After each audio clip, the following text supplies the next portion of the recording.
What's going on, y'all? Machiavelli Mills TV. Y'all hit that like button and hit the subscribe button. So as some of you may know, some of y'all might not know this because I don't know if I really expressed this. The Wire is one of my favorite shows ever, all time. Like, I grew up as a young boy watching this show with my grandmother and grandfather. Yes, my grandmother and grandfather loved this show. Like, they would watch the show and then talk about it with my uncles and cousins, so on and so forth. They look forward to watching this show all the time. And I would watch it with them. Then I got older and I watched the show. I revisited the show as an adult and during my college years, right? At my college years at Mississippi Valley State University. And then I would rewatch it over and over again, and then I would introduce other people to the show, right? This show has some of the best written characters. These characters are so well written. The dialogue is great. The choice of music is excellent. It's really a phenomenal show. And it really didn't get its just due when the show was out. It really didn't get critical acclaim until years after the show had went off television, for real.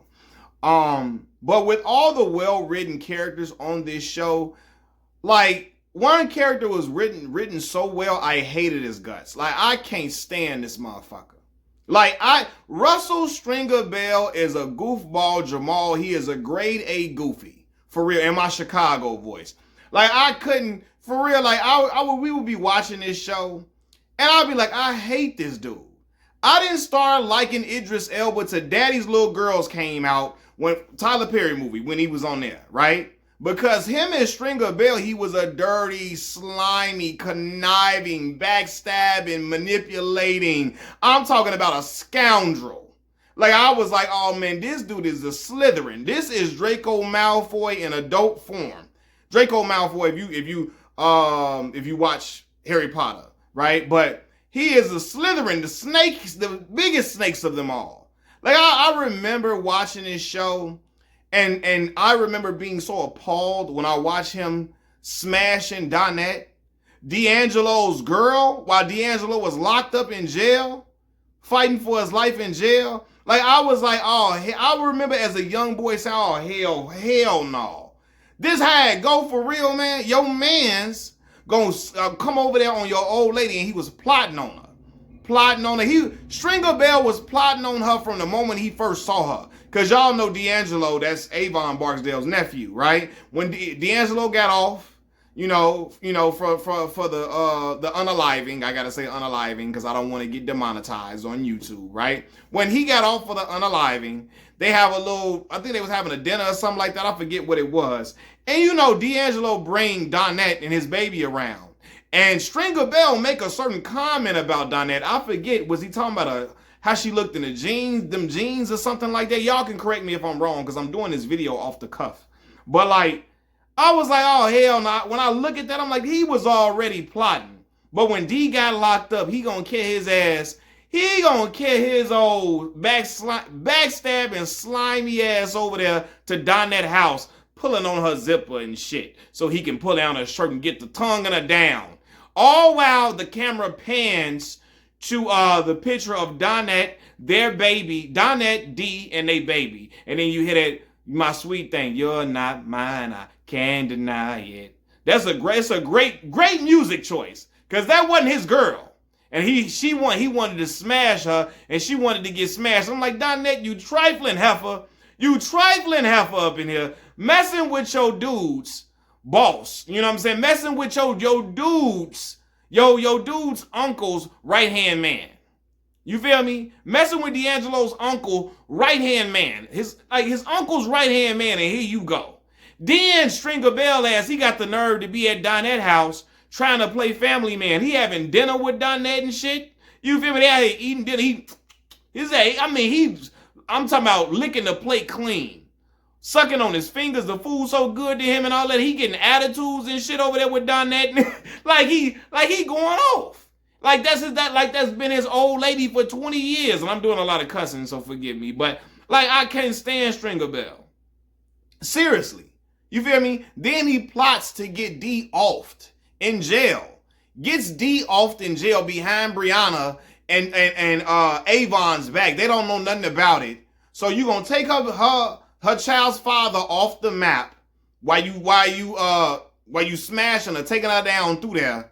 Don't care nothing about it. Get your man's nephew eliminated without a care in the world. Then he go and do some more slimy stuff. Get his man sent to jail. Call the police on his boy Avon. Like a true businessman that he is. Like, let's just talk. Let's rewind this.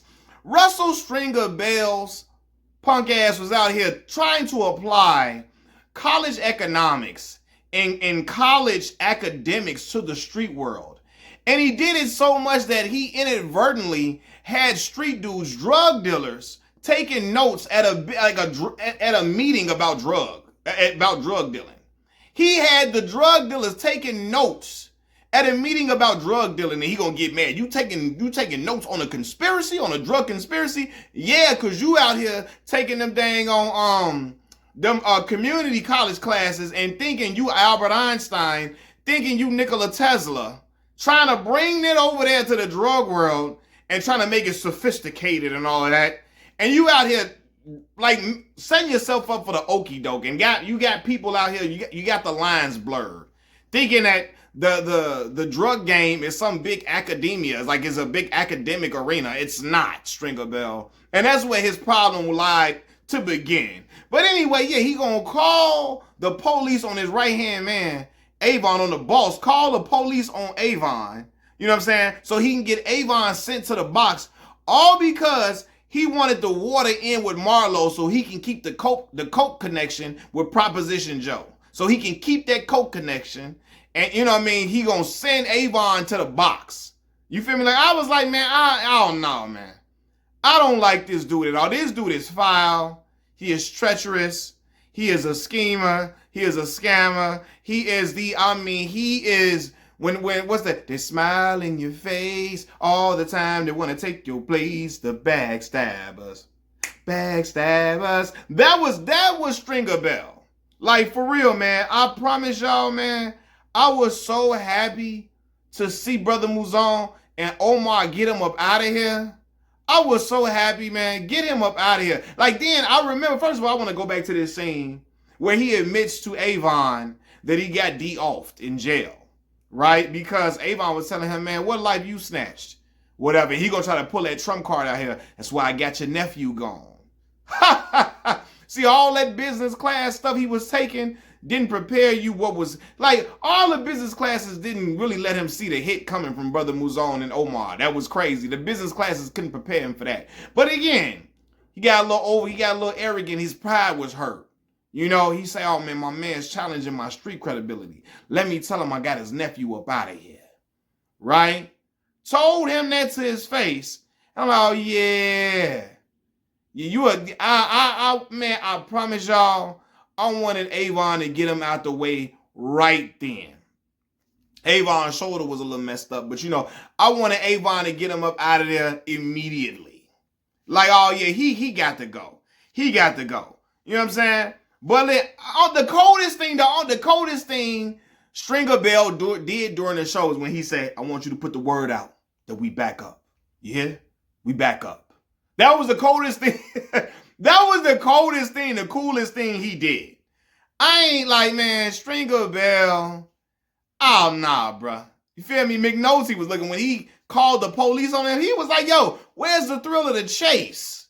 You out calling the police on your mans? Like, come on, man. Like, yeah, man. Stringer Bell was just so dirty and foul. I could never root for the brother. When I saw he was getting down with Donette and them, like, now with Donette, like, nah, bro. Then Brianna go and confront Donette because Brianna knows something fishy. She like, you know, String is fine and all that. Nah, Brianna, tell Donette she foul, she dirty. Tell her she a skunk. You feel me? Tell her she ain't. Call her a hussy. Call her, what's the old school word for a girl? Call her a Jezebel, the old school word. You feel me? What did girls used to call girls back in the day when we was little kids, when we was like 8 or 9? They would call girls wenches and stuff. Call her that. You know what I'm saying? I was just so mad. Like, you out here doing this to D'Angelo, man. D'Angelo is one of my favorite characters for real, and I was so hurt to see him go. I'm talking about I was so hurt had D up in there getting unalived. Like, I mean, the way he set it up like he did it himself. I was distraught. Like, oh my God. That show had me knowing I never wanted to sell drugs and I never wanted to be in the streets. The way people went out on that show, the way people was setting each other up, the way people's family was getting each other, I mean, backdoored. It was like, yo, this is crazy. You know what I'm saying? But yeah, man, Stringer Bell, he never lived by no code. He lived by no code. He didn't live by a code like Avon Barksdale. He gotta go. He didn't live by a code like Omar. He gotta go, man. So when he saw that brother in that trench coat, that shadowy figure coming for him, when he was in that building, he trying to run and hide and go to the stairs, and brother moves on, got him staring down the barrel. You feel me? Bring him out, bring him out, bring him out, bring him out. It's hard to yell when them barrels in your mouth. Like, he was staring down that barrel. He was shook. You feel me? You see that brother in that long trench coat coming down, that Omar coming down the hall like Candyman. You hear me? It was over with. It was over with. He tried to bargain his way out of there. What you want, money? And you know this brother don't want no money, man. You know this brother don't want no money. You out here lying, talking about Brother Muzon tortured Brandon, Omar's boo thing, and that was your work. You called that play. You feel me? You got Brandon tortured. You know what I'm saying? That's why when Omar saw him, he said, man, your boy gave you up. And Omar said it like, you feel me? He said it like, yo, hey man, your man's got you up out of here. Your man's gave you up. You don't get it. Your boy gave you up. And we ain't have to torture his ass neither. But he said, we ain't have to torture his ass neither. Torture. That's how he said, not torture. Torture his ass neither. I said, yeah, get him up out of here. Then he talking about some, all right, look like ain't nothing I can do to change all mine. Okay, all right. Get on with it, motherfucker. He couldn't even get MF out of his mouth. He couldn't get the words out of his mouth like Samuel L. Jackson would say it. He couldn't even finish them lines. Brother was getting filled with holes like a bowling ball. I'm like, get him up out of here. Sweep him up. I couldn't, like, Russell Stringer Bell, I'm gonna call him Russell. You don't get to get called String no more, Russell. I couldn't stand Russell. You know what I'm saying? Like, I was just like, yeah, this brother here. And I hated Marlo. But just Stringer Bell, I didn't expect nothing good from Marlo. Stringer Bell, I said I wasn't gonna call him String. Russell though, you feel me? Like I was hoping he would be better. It took me to Daddy's Little Girls came out for me to really rock with Idris Elba because of that role, man. I shouldn't even want to call him Russell because a lot of brothers named Russell good brothers. Russell Westbrook, Russell Wilson. You know what I'm saying? This brother, like Russell Bell, Stringer Bell, man, hell no, man. I couldn't stand him. I couldn't.